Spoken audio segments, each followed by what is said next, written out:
Kiukweli hii jambo lije lichunguzwe. Mimi nawaambia kwa sababu mimi kuna mtu mmoja huwa namuona ni ombaomba. Kiukweli nishamuona Mwanza, nishamuona Dodoma, nishamuona Dar.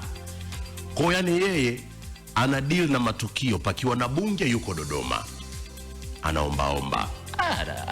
Kalenda yake no. Pakiwa na nini, kuna ombaomba wengine mpaka wanatembea na ratiba ya ligi kuu. Kweli?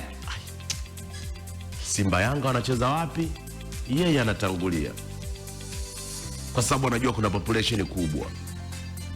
Kwa kuna watu, hii kitu ni mtaji. Wewe unaona ni ombaomba, lakini kuna watu wako ofisini. Kaa hivyo hivyo mjomba mjini hapa.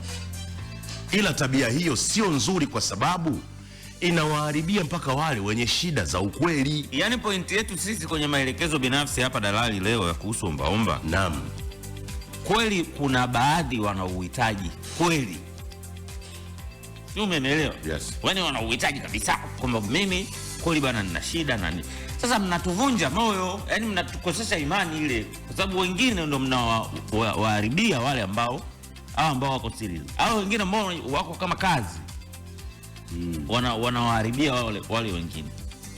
Kwa hiyo unashindwa kujua huu ni msaidie huyu. Yaani nani ni msaidie? Yaani nani? Uliibuka mdahalo mmoja kweli. Dalali, uliibuka mdahalo mmoja wiki iliyopita. Mrefu wa kuwahusu hao. Huo mdahalo tulikaa kwenye ule mdahalo karibia saa tunazungumzia hiyo issue. Kwa sababu walikuja kama watatu.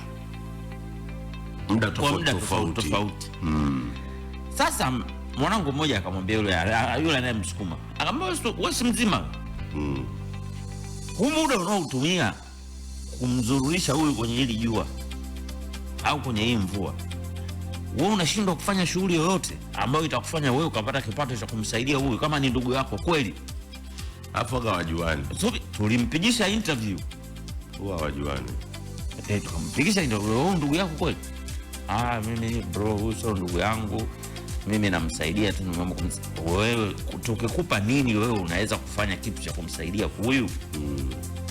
Hapo tumemwambia akamsukuma yule kamweka kule, afu wewe ndio uje. Sio kwamba yule mwenye uhitaji ndo anasikia. Sisi tumechapa interview.